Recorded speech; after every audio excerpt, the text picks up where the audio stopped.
Salut à tous, le journal du foot de ce mercredi 21 octobre. Le PSG passe complètement au travers de sa première cette saison en Ligue des Champions.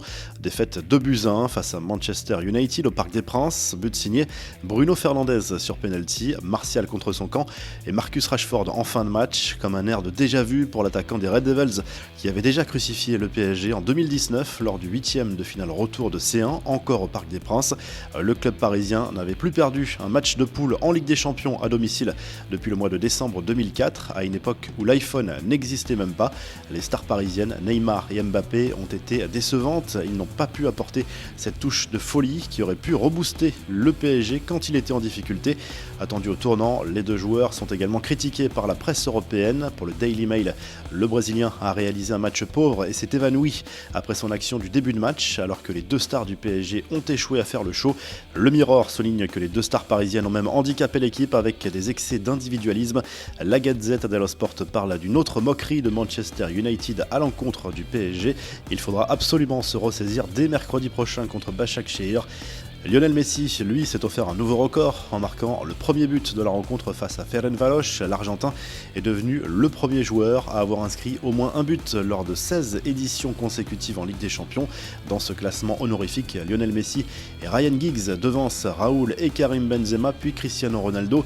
Mais au contraire de Giggs, Messi a réalisé cet exploit sur 16 éditions consécutives.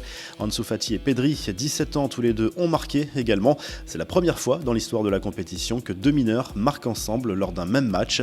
Le FC Barcelone qui a annoncé par ailleurs plusieurs bonnes nouvelles, les prolongations de Clément Lenglet, Gérard Piqué, Frenkie de Jong et Marc-André Ter Stegen pour plusieurs saisons. Pour ces 4 joueurs, le Barça a fixé des clauses libératoires comprises entre 300 et 500 millions d'euros. Et revoilà, le projet de Super League européenne. Sky News explique ce mercredi que ce projet de 6 milliards de dollars est en train d'être discuté au plus haut niveau. Un projet mené par la FIFA qui pourrait être annoncé très prochainement ou complètement abandonné. L'idée serait de réunir 18 clubs venant d'Angleterre, de France, d'Allemagne, d'Italie et d'Espagne. Les mieux classés disputeraient ensuite un tournoi final, peut-être sous la forme d'un Final 8, déjà expérimenté cet été. L'UEFA de son côté envisagerait une refonte de la prestigieuse compétition en passant à 36 qualifiés à partir de 2024. Selon les informations du journal britannique The Telegraph, un Final Four pourrait être instauré en Ligue des Champions. Les infos en bref, la petite phrase n'est pas passée inaperçue en Espagne. Selon Unai Emery, jouer au Real Madrid est bel et bien un rêve pour Kylian Mbappé. Quand j'étais à Paris, il réfléchissait sérieusement à aller au Real Madrid parce que c'est un club qu'il apprécie beaucoup. Il rêvait de jouer au Real, a lâché l'ancien entraîneur du PSG, interrogé par Marca. Cette fois, c'est officiel, Mesut Özil ne pourra pas jouer en Première Ligue lors des prochains mois. Les clubs anglais avaient jusqu'à ce mardi pour donner la liste définitive de leur effectif en mesure de jouer le championnat.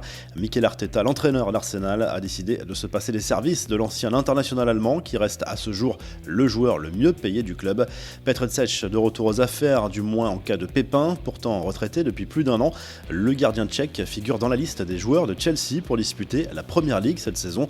Ce dernier a été inclus comme gardien d'urgence pour pallier à d'éventuelles blessures en cascade des gardiens des Blues.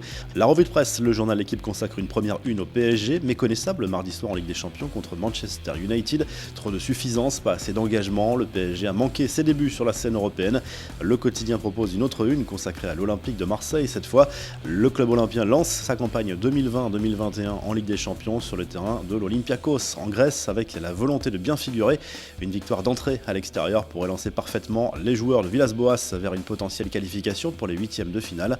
En Espagne, le journal AS se penche sur le duel entre le Real Madrid et le Shakhtar Donetsk programmé ce mercredi en C1.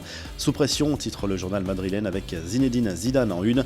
Le club merengue doit réagir après sa défaite en Liga contre Cadix et avant le Classico contre le Barça samedi. Le journal Sport salue justement la manita des joueurs du Barça avant ce Classico, c'est-à-dire ses 5 buts inscrits face à Ferencváros en Ligue des Champions. De quoi refaire le plein de confiance, même si l'adversaire était plutôt modeste. Enfin en Italie, la Gazzetta dello Sport salue la belle soirée des clubs italiens dans la compétition. Succès 2-0 de la Juve sur le terrain du Dynamo Kiev grâce à un doublé de Morata. Entame parfaite pour la Lazio Rome, vainqueur 3-1 du Borussia Dortmund. Vous retrouvez l'actu foot sur topmercato.com, l'appli Top Mercato et à très vite pour un nouveau journal du foot.